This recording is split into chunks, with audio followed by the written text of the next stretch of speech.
Welcome everyone to Lightning Talks with Technical Leaders. As you know, I'm your host Paul from Digitech, and this is episode 9. And today I'm very pleased to announce that we have Mark Duncan joining us. Mark's a tech leader with over 15 years of experience crafting scalable software systems and building great teams. Mark definitely has a passion for human-centered leadership on kind of creating environments where teams feel safe and empowered.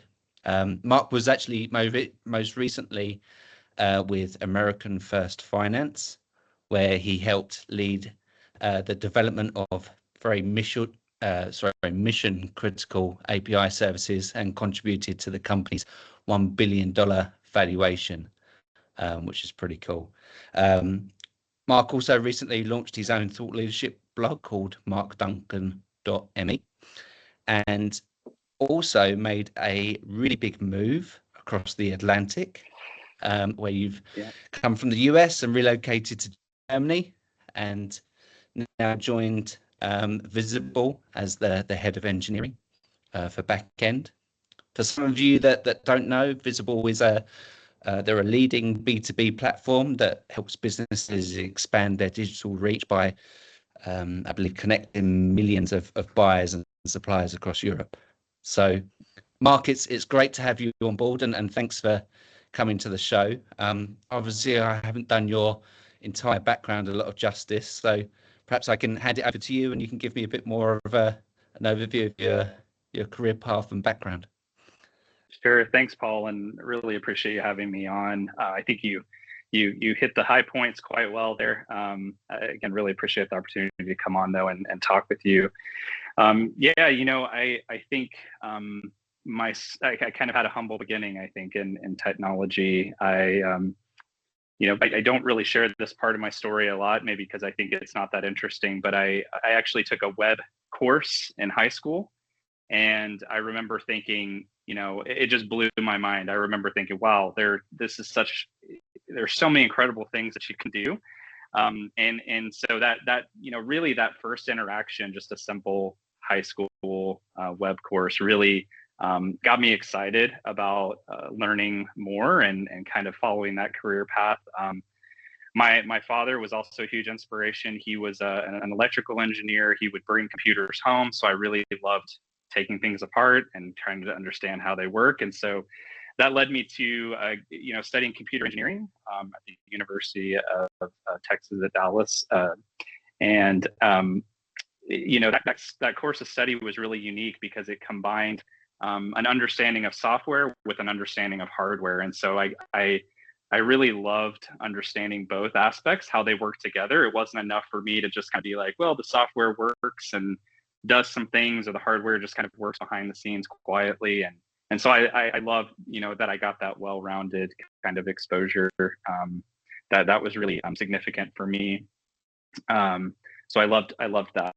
And then out of college, I went to I started working as a developer, an engineer. I worked for a handful of different digital marketing agencies, which was a lot of fun. I think that really because they worked across so many different clients and industries, I got a really good understanding of a lot of different business models and just exposure to different industries, right? So that was really kind of a unique thing that really helped set me up for success, and also helped me think bigger, more general solutions for things that can solve problems across a lot of different companies, which served me well in my recent roles. Another fun thing that I got to do early on was work building voice assistant applications. What was cool about this was it was really kind of new at the time. Nobody was really sure how to use it. We all agreed it was something fun, but we didn't really know, like, okay, does it make sense to order a pizza through your Alexa, right? Or your Google Home? Does that really make sense? Is anybody really doing that? Right? Yeah. And now it's like, the cream corn joke, right? Where you walk into your neighbor's house and it's like, hey Alexa, order 50 pounds of cream corn. And it's like, all right, and you're like, oh no, what have I done? But it was kind of, the early frontier of voice assistants, and I got a really cool project at one of the agencies I was working at, building kind of a municipal voice services for a couple of local cities, and they loved it. And I mean, the residents loved it. But what was cool about the project was I had a lot of autonomy, and ownership. And so I think I really started to gain some confidence at that point in my abilities and what I could build and create, which was very empowering for me.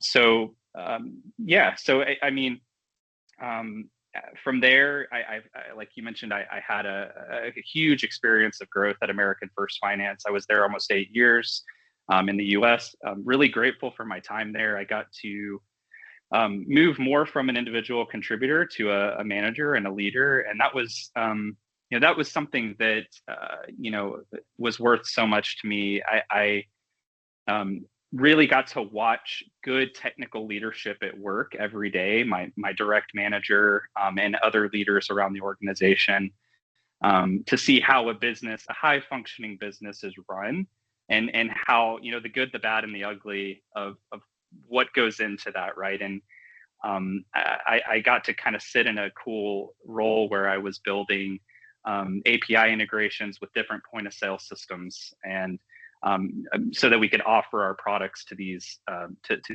customers. And there's a lot that goes into that, both from a technical level, from a collaboration perspective. You're working with other technology teams. You're making sure your API contracts are well defined, and you're running down a lot of details, while also making sure that the business understands, and the sales team and the marketing teams understand what you're capable of. And there's a lot of cross wires that can happen there. So but it was a lot of fun, and that led the company to being very one reason why the company was very successful, and ultimately had this evaluation and sale, which was very exciting to be a part of. And there was a lot of organizational change I experienced along the way, as you can imagine. Going from a startup to a more well-established company, to being acquired by an even more well-established company with well-oiled processes and those types of things. So I mean, really, that was a huge role coming into my transition here with Visable in Germany, and making the leap from the US, which of course is also a really cool opportunity that I've had here to make that leap. So yeah, exactly. I mean, obviously, as I mentioned earlier, you recently relocated from America, so that's a huge change. Not just changing jobs, but moving countries is very, very significant, especially as I know you've got a young family. So what were some of the motivations for such a big change in your life? Yeah, absolutely. Well, I think there's three. The first one was professional. Like I mentioned, I was kind of at a natural point in my career where I was looking for my next challenge, right? I had been in with the company 8 years, and I was very comfortable, right? And that's something that's a little bit dangerous, I think, in technology. You get comfortable, and meanwhile, the rest of the technology world is kind of starting to pass you by, because you're not actively growing and learning, and things move so quickly in this field. And so I think I realized I needed to it was time to figure out what my next job, my next challenge was going to be. So there was a natural kind of pause there, and then I think probably more significant were the personal reasons, and it was one of those things, Paul, where I had to kind of choose my risk, right? It's and I'm a very risk-oriented person. I like to think that I think 10 steps ahead, and try to stay on top of what could happen. Of course, that that's a double-edged sword. But it came down to me. It's what are the opportunities? What are the risks if I stay where I'm at?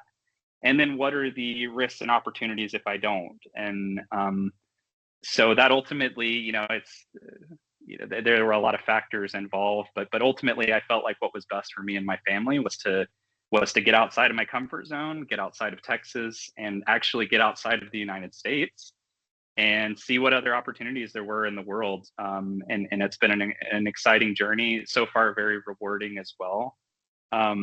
and the point number three was it was kind of a journey, a lifelong dream rather, to move abroad. Honestly, I mean, it's something my wife and I talked about doing early on in our relationship, but we didn't expect it to happen so soon. I think we thought that it would kind of be, maybe towards the end of our life, maybe later on in our career. I mean, our kids were older. I do have 2 young kids, like you mentioned, and so this was not exactly the timing that we thought, but hey, we're here, and we're enjoying it. So that's also been really, really neat. I remember actually, obviously, when we first spoke, you telling me a bit of a story about the motivation for change, and then I read your blog and saw the unfortunate events that happened quite near to your home, right? Was that a big factor in your decision to change countries? Yeah, no doubt. I mean, that, understanding the motivations when you make a change like this is so important. And I kept coming back to them time and time again, especially when things got tough, to remind myself, why did I do this? Because it was not easy. But 100%, I wrote an article on my blog that talks more about the specific details. Really, to boil it down, it came down to just, am I satisfied with the opportunities, the quality of life? I had experienced a lot of things in my family, my immediate family, with my father, and just the theme for me was that there were sort of these consistent opportunities where I felt like my family and myself, we were making the best decisions that we possibly could, but you can't rise above what your environment affords for you, or what your environment can give you, right? And so that was a wake-up call for me to say, hey, I probably need to decide if I'm okay with this, or if I need to make a change. And of course, it was very uncomfortable. Everything in my mind and my body is saying, no, don't do this, right? It's gonna be a beating, and it was. But like I said, ultimately, now that I'm kind of on the other side of things, of course, it's been totally worth it. And yeah, motivation is incredibly important. The other thing, Paul, is I would say is, I really appreciate the people who read that and reached out to me, and it was unexpected. When I was looking for a job, to have a recruiter say, hey, I read your story, and it was really interesting to me. So thank you for that. And I that was very unexpected and very appreciated.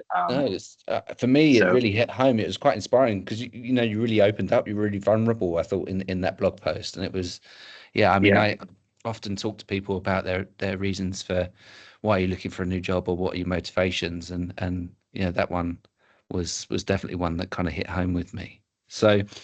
I think, I speak to a lot of people day in, day out about their willingness to change, or motivations. From your personal opinion, what do you see as some of the trends in people's willingness to change? Yeah, well, it's interesting because I've had a lot of conversations. Moving here and making this jump has gotten some attention, I guess, for lack of a better way to say it. And a lot of that's kind of my own doing, of course, with the blog and meeting people, networking. But it is crazy to me how many people I have talked to in the past couple of months who have said, yes, I feel the same way. And so, it really makes me think, of course, this is fully speculative, but how many people are looking at some of the current challenges in the climate today around their job or their work environment? It used to be about chasing a paycheck. I think I want to get the highest salary possible, but I think a lot of people now, and again, maybe I think there's a unique set of factors happening in the global market, especially in the United States, that's leading people to reevaluate their priorities a bit, and say, maybe I don't care so much about making the highest amount of money. I also really care about my quality of life. I care about how much time I'm spending with my family, my friends, and finding that good balance, right? And so, I think that's really a motivator for a lot of people.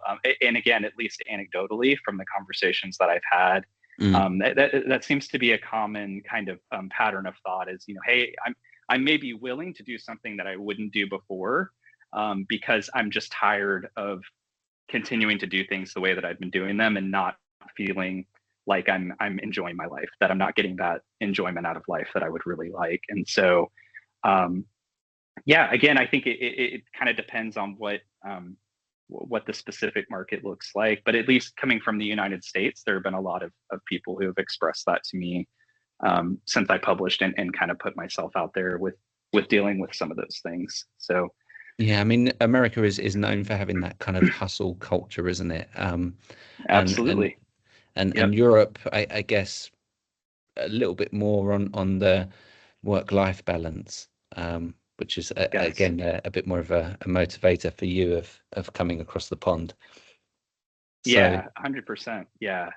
That was a huge one for me. It was something that I was kind of crossing my fingers and saying, hopefully, what I've heard is true.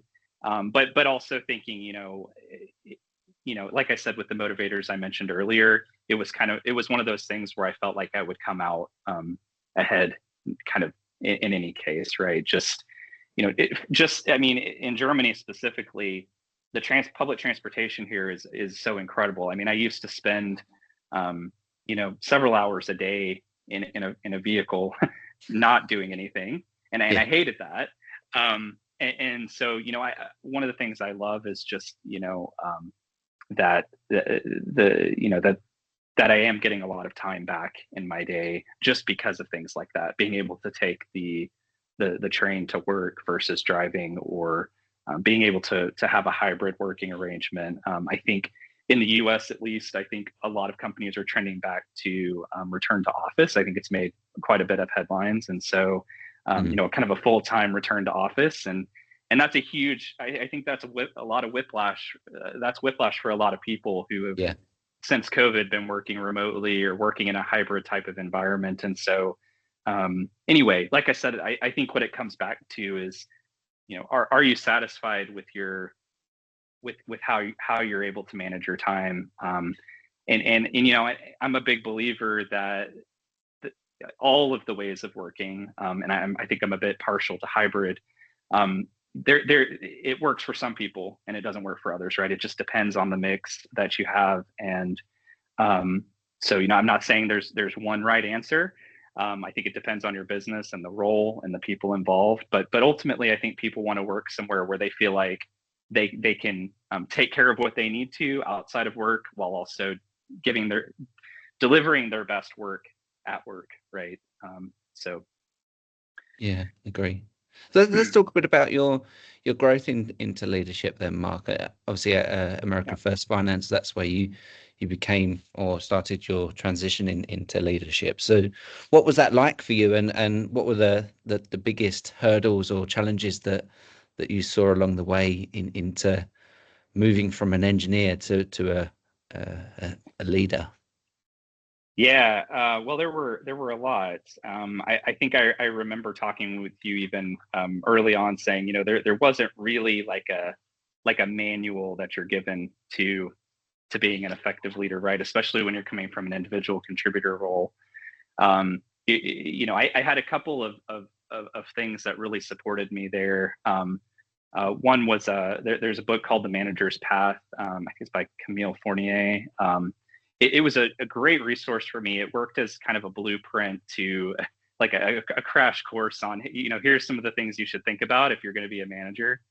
I didn't go into management or leadership, that wasn't part of my career goal necessarily. I'm glad that I found it, but I think, again, it was really people who saw a potential in me and decided to invest in me and push me to reach that potential. And I'm really grateful that they did, because I'd like to think it's something I would have pursued on my own, but I'm not really sure I would have had the confidence to do it.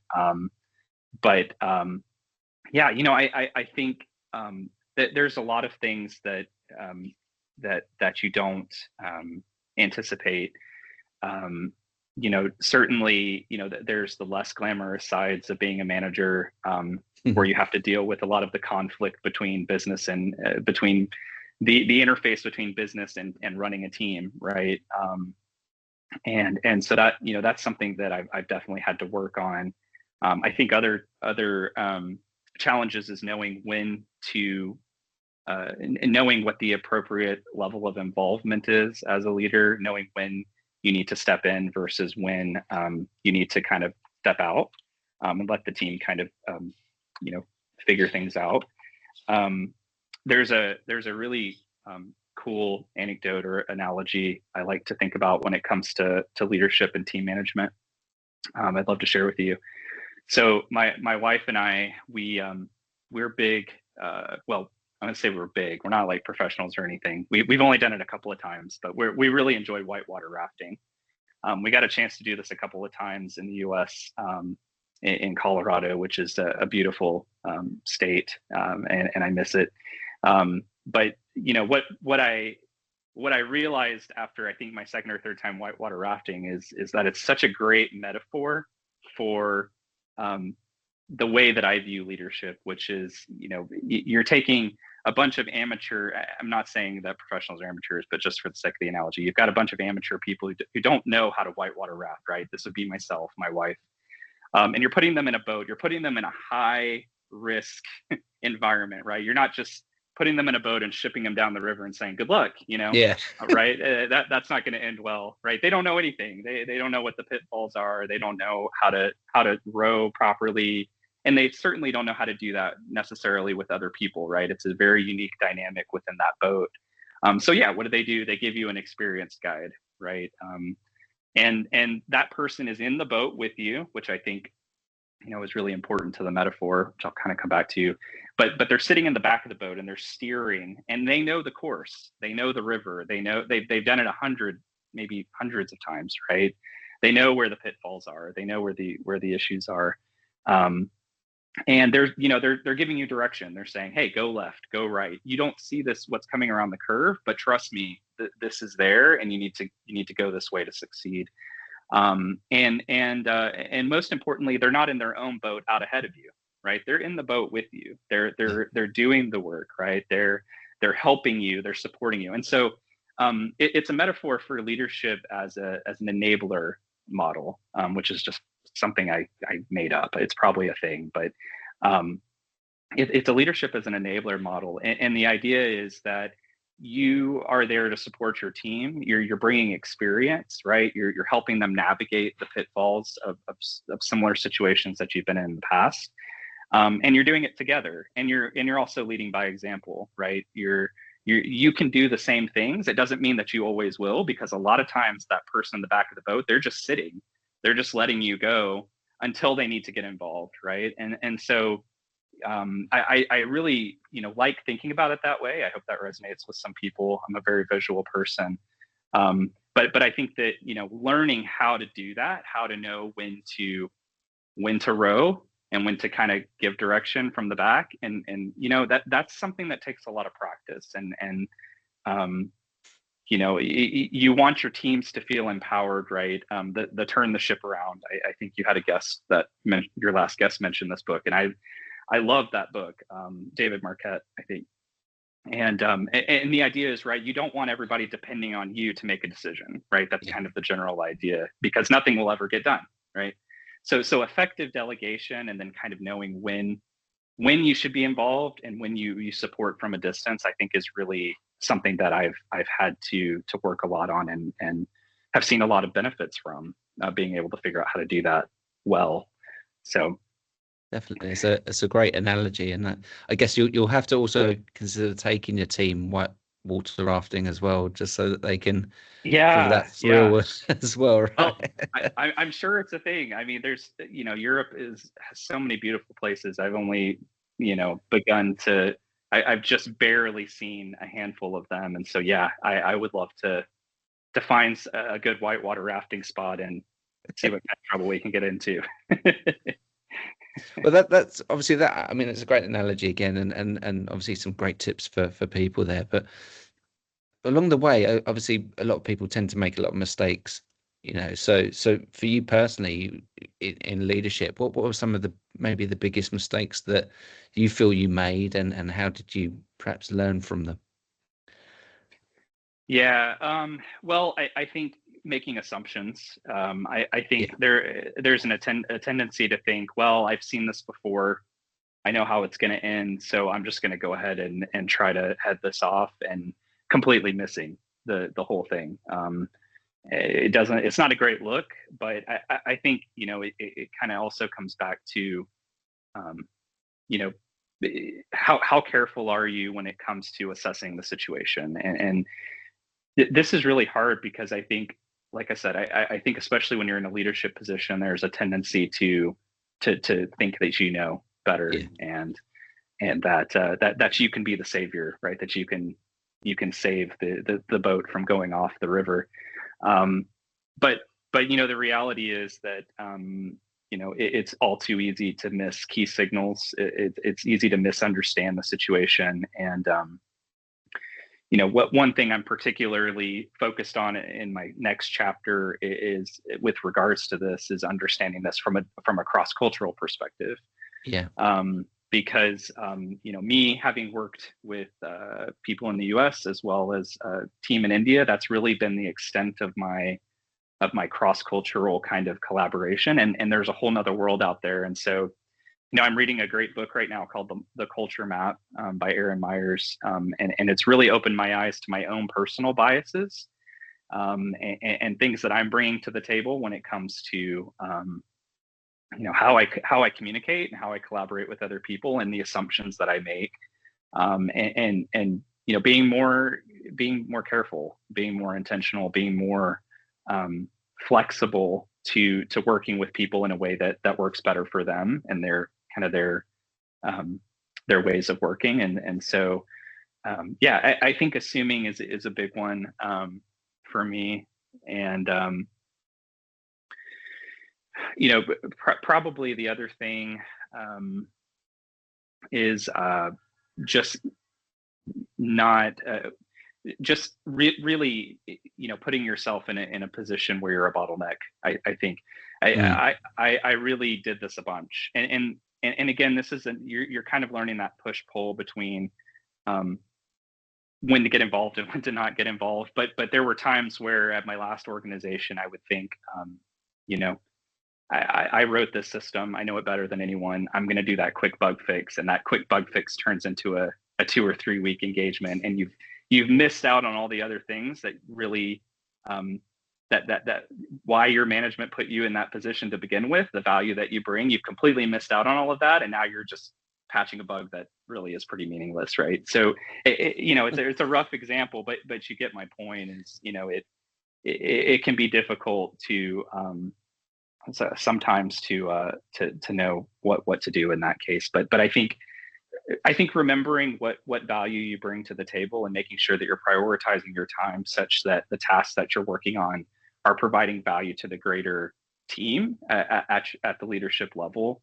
Doing a good job of understanding what those things are and prioritizing them is super, super important. I've made plenty of mistakes there and I wish I could get that time back, but I can't. So it seems a lot of the learnings come from actually being able to take a step back, right, and just assess situations before having a knee-jerk reaction to things, right? I think that's absolutely what I've seen. So obviously with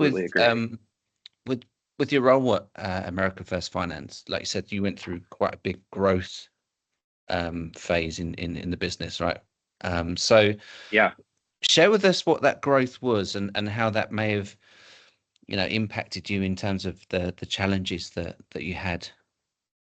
I think primarily it was not as much turmoil or growth challenges on the technology side. There were some, but I would say they weren't as significant in terms of the effect that they had on the overall delivery process as the changes that happened to the processes within the organization. I think that's really where there were a lot of 180s. There were a lot of changes being made because there's a perception that if you have if something's not working, right, from a business perspective, if something's not working, there's a broken process, right? And a lot of times that's true, However, I think we tend to maybe take that a bit to the extreme and maybe throw out whole processes and completely start over. And I don't know that that's always necessary, but at least what I found was, that the technology could generally keep up with the business. I mean, sure, there's things that you have to do, right? You have to worry about scaling your servers, right, to handle higher capacity. You have to think about the responsibilities of your teams and how they are executing. Making sure you're getting value from that. Make sure they're working on the right things. But I think the SDLC process, maybe even the process with how you're bringing in the work to the team, how you're prioritizing the work. There were so many conversations that happened around that portion of the delivery cycle, and it got rewritten so many times. And maybe the end result was better than what you started with. I think my point is that I couldn't really tell you. But at least perception is really important in business, right? And so I think to the extent that you can back your processes up with measurable data and be able to explain to business stakeholders what you're doing and why you're making the improvements, why you're making changes, what you hope to get from it. Those are really important things. But yeah, that's where I spent a lot of my time. It was interesting because there was a very real shift at one point in my tenure at AFF where I was very much a technical leader, but I was also meeting with the business stakeholders. I was meeting with the president, meeting with some of the other C-suite executives, trying to understand what the priorities are and then how to make our processes optimal to get them what they needed when they wanted it. And of course, there's always going to be the contention around, good, fast, cheap, pick two, right?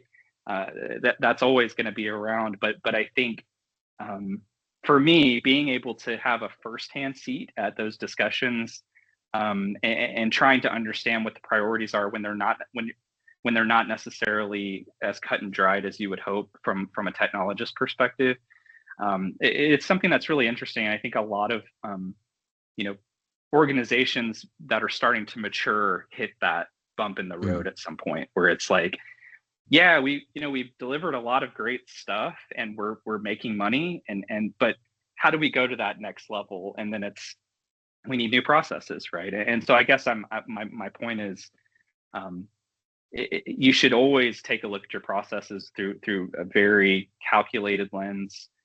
Don't make assumptions about where the issues are in your processes. Make sure you can measure, what's happening at each stage, and make, just like you would if you were working on a piece of code, make a small tweak, check the output. Don't make a bunch of big changes and make assumptions and assume you fixed the problem or you made the problem worse, right? It's not a good way to operate. It can be very expensive to operate that way. So yeah, some of the things I've seen. Yeah, no, really interesting. I think coupled with growth is often the people, right? So you obviously the people that you look after and everything else, and obviously where I come in is the recruitment typically of those people. So I want to talk about this from two sides, because you obviously were a hiring manager at AFF. I was interested to know your approach on hiring there, and then obviously you kind of hit the other side of the desk where you were a candidate coming into probably a completely different recruitment process to what you might have seen in America. And I'm interested to know a bit more about your thoughts and feelings from a candidate perspective. But perhaps you can kick off with your hiring experiences at AFF. We had the model where we supplemented our internal hiring process with recruiters, and so I was really fortunate to work with some amazing recruiters in the area that were able to go and find that that big fish, right? That we needed to fill the skill gaps that we had as the organization grew. And I can recall several instances where we would try to find someone, and just there wasn't a well-defined process for how to go after those candidates and how to attract them, for lack of a better way of saying, to what you're doing in your organization, because it's a very competitive market. And so anyway, yeah, we used a recruiting model. We were able to find some really incredible candidates on the market that I doubt we would have found otherwise. And you know, they had good tenure and things like that. So incredibly valuable. Could you pose your question again? So I just want to make sure I'm covering both angles. Yeah. So second part. Yeah, the second part was obviously on the flip side, where you know, from a candidate's perspective, and also the differences that you might see in recruitment processes in America compared to Germany, and what you think was good, what you thought was bad, what could be better, or, you know, from your own opinion. I have a lot of thoughts on this. So, you know, I think it's kind of important, before I answer that, to kind of, in my experience, right, as a candidate, I think that first of all, you know, I didn't know what I was signing myself up for. I mean, I'll just say it straightforward. I chose to leave my job and be a candidate on the market, but I don't think I really, you know, I had heard a lot of stories from colleagues and coworkers in my network about, you know, the hiring, the market is extremely intense, right? It's, or even I've heard the phrase many times, it's broken, right? And so, you know, it's something that, as I experienced being a candidate on the open market, it's something that I really started thinking about a lot. And, you know, I think what it comes down to for me was that I'm seeing organizations who are putting emphasis on the respect in the process, and then there's organizations who aren't. And really, I think it kind of all boils down to respect, because and so what does that look like, right? So what I mean by that is, I think even at the earliest stages of our current hiring processes, you know, you get a generic email back that says, sorry, we've gone with someone else. We're not, you know, you weren't screened through to the entry round, to the first round. But there's no information as to why, right? And I think that's kind of the common thread that I've heard and talked to a lot of people about, is, you know, there's just, it feels like the hiring process doesn't respect my time. They're not interested in giving me feedback on how I can do better. It feels like an impossible system where I have to game my resume or my CV to even get in the door, right? It just, the kind of this imbalance that I felt as a candidate between, you know, companies have a lot of the power when it comes to this situation, right? Especially if you are a candidate who is unemployed, right? These factors are multiplied even tenfold, because if you think about, you know, what 1 week is to someone who's employed with a paycheck versus 1 week is to someone who's unemployed without a paycheck, they're very different things. And so I guess what I'm getting at, Paul, is I think there's a real opportunity here to kind of, you know, bring a human element, bring that respect back to hiring. One reason why I enjoyed working with you so much was that you really saw my story, you saw the human behind the role. And that's kind of, I think that's really a superpower in today's hiring market, you know, for your clients and for candidates, because it is so hard. I think a lot of us feel like we can't break through that barrier of, I'm just a number in a system. Yeah. I'm just a resume amongst 100,000 applicants, right? And I was going to say, I think there's an opportunity. You know, I don't know if we'll talk about AI later, but I think there's an opportunity for AI to help with this. You know, I think that it can bring some respect back to the process. It can, you know, provide, it can shorten communication timelines. It can, you know, help with screening, help with giving feedback at all stages, including the initial phase, or it can make the problem worse, of course. Like with AI, there's a double-edged sword, right? It can even make your process that less more human, right? So, you know, I think that's a really interesting conversation. It's something I've been thinking about a lot, is just bringing respect back to the process. And so anecdotally, you know, when I was hiring, or when I was looking for a role, these were the things that I was really feeling was, and of course I was in that situation where things were very dire, and again that also kind of puts you in a different, I think that it's a different hiring process for people who are unemployed versus employed. I think that companies should consider tailoring their hiring process for each of those different groups of candidates, because it's just a very different dynamic. And I'm not really seeing that, right? I'm not sure that exists. So yeah, those are just a couple of thoughts. In terms of differences, I thought you might like this. There were more anecdotes for you. So I remember early on when I was in my job search, I was in interviews with, of course, these are German companies, right? And one thing that I didn't have words to put, like I could feel it, but I didn't have words to put behind it until I read the book, The Culture Map. And it's the difference in the way that you persuade. There's really two differences: persuasion and evaluation. And I got these from the book. But Germans really focus on the principles first approach, right? It's a deductive reasoning approach. So you really have to lead with that to gain traction. And of course, as a Westerner, being from the US, I was leading with an application first kind of approach. And I'm sitting there scratching my head like, why isn't this working? Like I was used to getting more traction from that approach. And it's just a fundamental difference in the way that we're taught in schools to persuade, right? And so hindsight's 2020. If I could go back, I might have been a little bit more successful if I had understood that nuance that I think is pretty significant. And then evaluating, right? As a Westerner, as someone from the US, I tend to sugarcoat negative feedback, right? I will sandwich negative feedback between positive feedback, right? Here are all the things you're doing great. Please keep doing that. And then here are the things you're not doing so well. Oh, and by the way, these are the things you did great, right? It's just, this is what we do.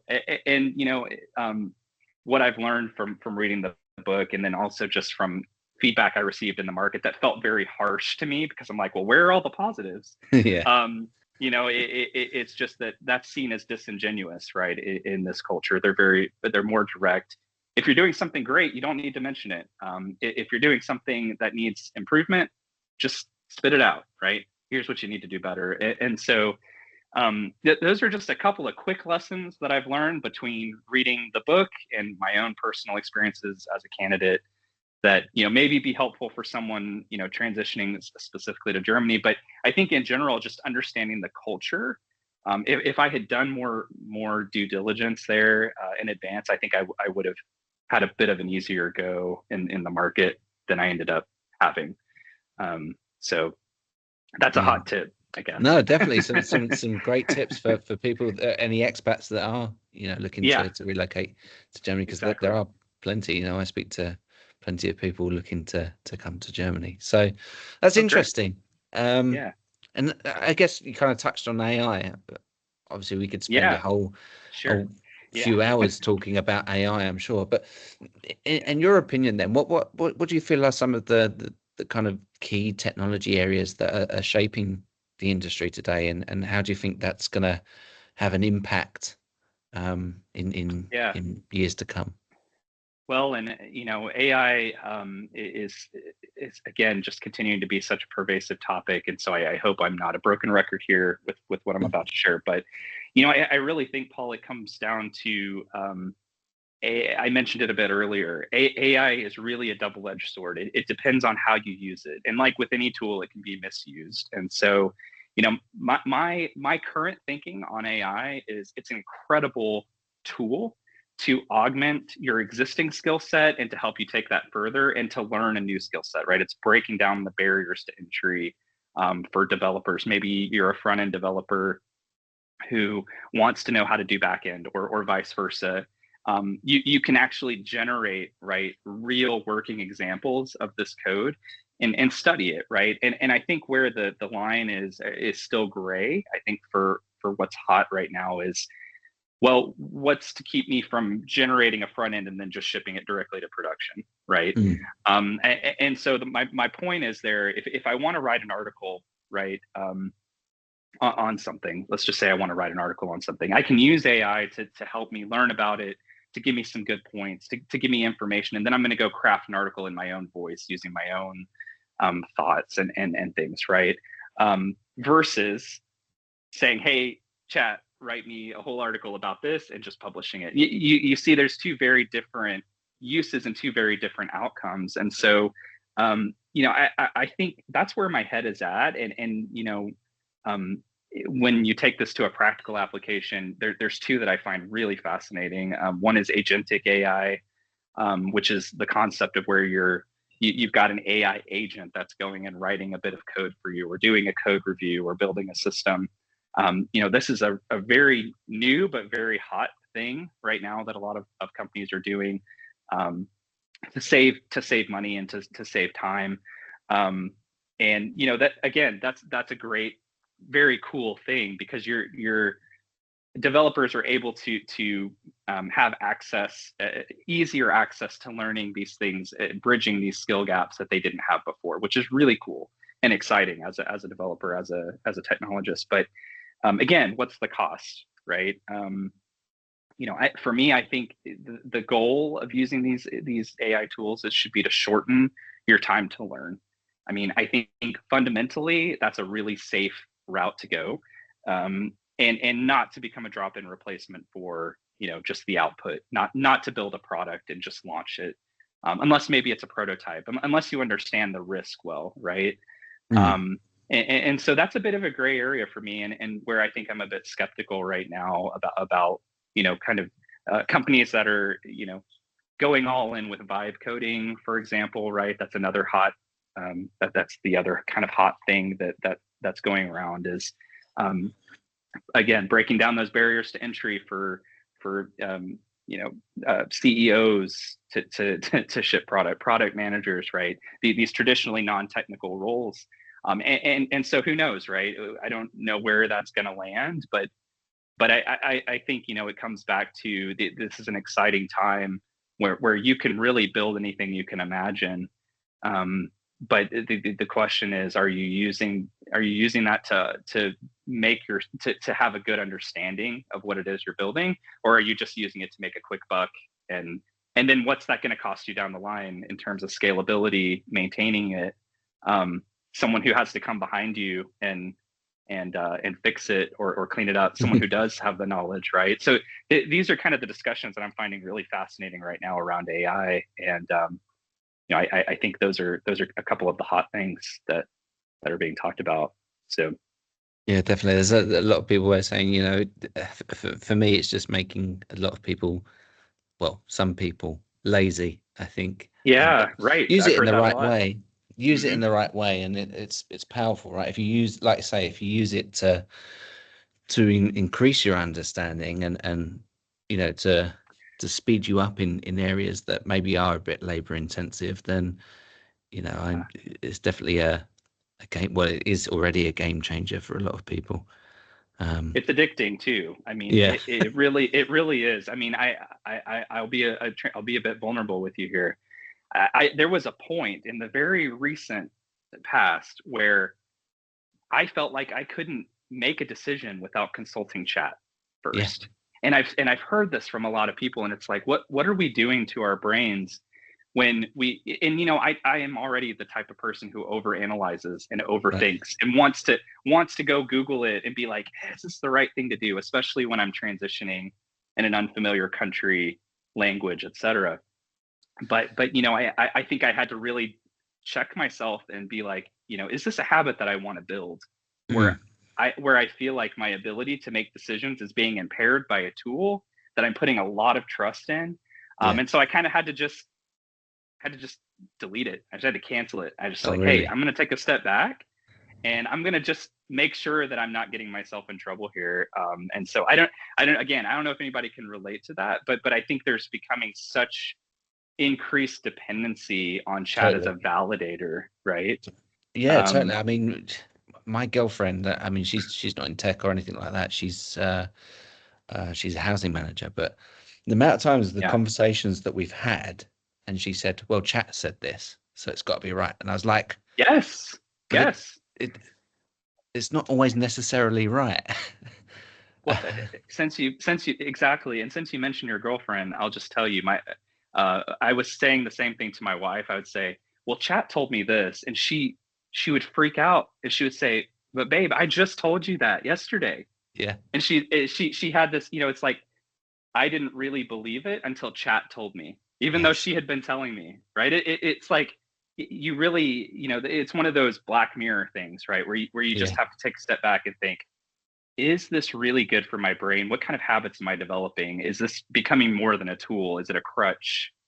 You know what I mean? I think those are Yeah. the extremes that we can easily find ourselves in if we're not careful. So 100%. yeah, Yeah. I think, yeah, we were talking the other day about how, I can't even remember the last time I Googled something, because it was like yes, yeah. using OpenAI now. So mad. Chat's the new Google. That's right. It could be. Yeah. Yeah, maybe.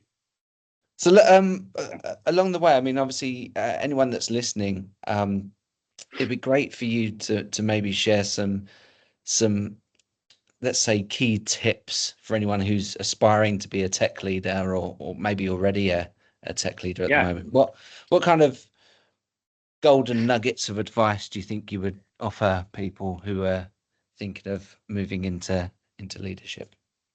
Yeah, great question. Well, I think I had this moment of realization sometime last year when I realized all of the work that I had been doing, the code that I had been writing, the leadership, the great things that I was doing as a leader that were resulting in some kind of revenue or metric or improvement or all these things, right? I didn't really have anything tangible that I could show, right? Right. Like if unless you're working on like public code repositories like open source or your code is public, I think it's hard for you to kind of have something that establishes yourself as an expert or as somebody who has been working on something for a long time. All you really have is your word, which we do a lot of hiring off of course, along with technical tests and things.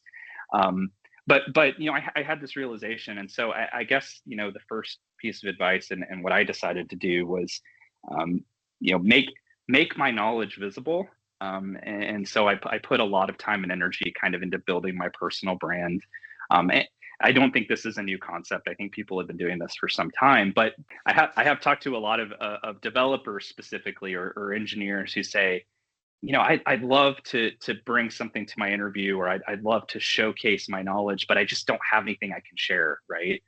And so I guess the advice is, that you can. It's never too late to do that. If it's something you're comfortable with, talk about what's exciting to you. You can do this on LinkedIn. You can. There's a lot of free kind of blogging platforms. Substack, I think, is one, but there's a lot of different places, right, where you can kind of establish your voice and your expertise in your field and in your knowledge. And I think, there's a lot of reward in doing that. One, it makes your knowledge visible. You build some credibility. And also it can be really helpful for other people in your circles, which I'll talk more about in a second. But I think for me, that was really huge, especially coming into an unfamiliar market, having something I could point somebody to and say, hey, here's if you want to get a quick idea of what I believe, what's important to me, what I know, go check this out. Right. So, something to think about. I think the other thing, and I mentioned this a bit, is, building your network, but continuously building your network, right? So not just when you need it, not just when you're in a job searching situation or when you're looking for a product, but just consistently, maybe opening up your filters a bit on the connection requests that you receive in LinkedIn. I recently sat down and did this, and I made a very detailed list of, these are the types of connection requests I will accept. These are the things that I really am prioritizing. And I think that there's a lot of benefit in doing that, because especially in technology, you never know what you're going to need and when. And so going to those local technology meetups, accepting that connection request from an engineer, from a different organization, especially, I would say, reach outside your own field. in industry, because that's where a lot of great ideas come from. Having that discourse, and I think for me at least, with that, it's always, I don't want anybody to sell me stuff, something. It's like, what's the ulterior motive, right? Yeah. And so it's hard, right, to kind of discern, but I think even in that case, there's a way to be respectful. There's a respectful way to approach it where you can say, hey, I'm not really interested in that right now, but I'd love to keep the connection open for down the line, because you never know, right? Yeah. And I think that helps people on both sides. It's something that you can never lose out on from doing. I think is investing in quality connections and investing in your network. This is something I didn't do well. And I didn't realize how poorly I had done this until I started establishing my brand, until I was on the market looking for a job. And so, maybe this is that nudge you need to go do it. Go get on it. You'll probably benefit from it. And then lastly, Paul, I would just say, it's a tough world out there right now. I think whatever you can do to develop some resilience and to continue to learn. Don't ever stop learning something. Just learn something new, as often as you can, whether it's in technology or not, right? But things move so quickly. Like I said at the beginning, it's so easy to fall behind, and keep your ear to the ground. One thing that I love to ask in hiring in interviews is, what's something you're reading right now? What's something that you've learned about recently? Because I think it's a very insightful question that I think a lot of people, it gives you a lot of information very quickly about, how proactive people are in keeping their knowledge up to date. Because this is something that I think is really do or die in our field, in technology,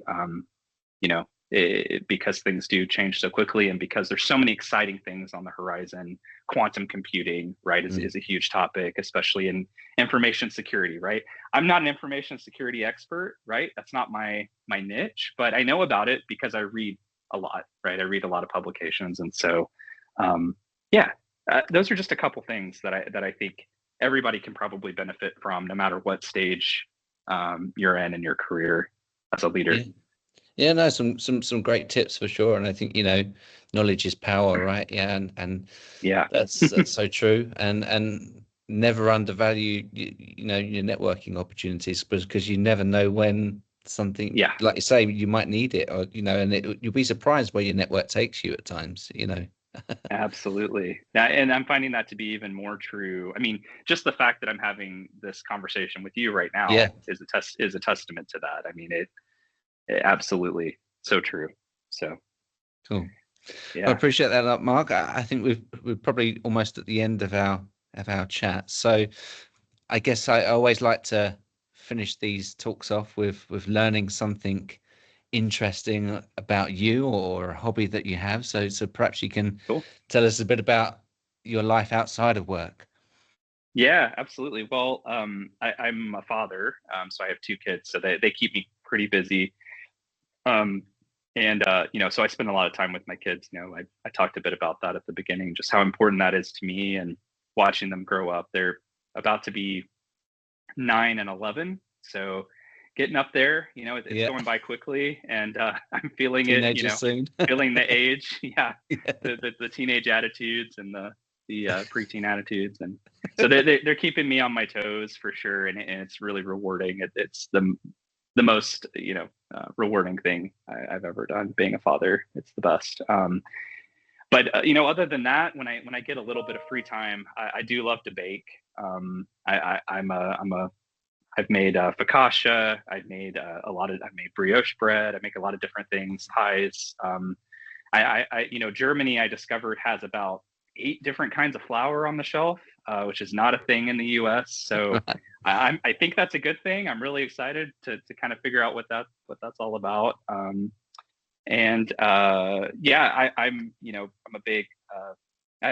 a big sci-fi fan, and Marvel fan as well. And notice the Spider-Man shirt, the pointing meme. But I'm a big sci-fi fan, and I spent a fair. not to bring the mood down a bit, but I had a very serious kind of physical health issue about 3 years ago, and so I spend what it did was it made me take my health more seriously.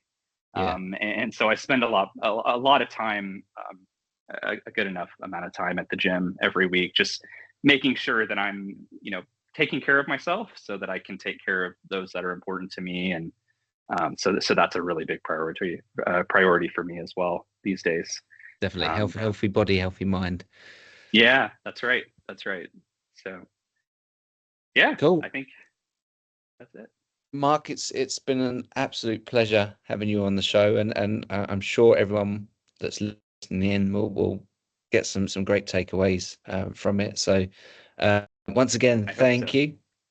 Yeah, thank you very much. And thank anyone you, who's Paul. interested no, you're very welcome. You're very welcome. Thanks for coming. So anyone that's interested in the channel, please obviously subscribe, or if you'd like to add a comment, please do so, and we'll include all the links for Mark's blog and his current business and the things that he's doing in the comments. So we'll see you next time. Thanks, everyone.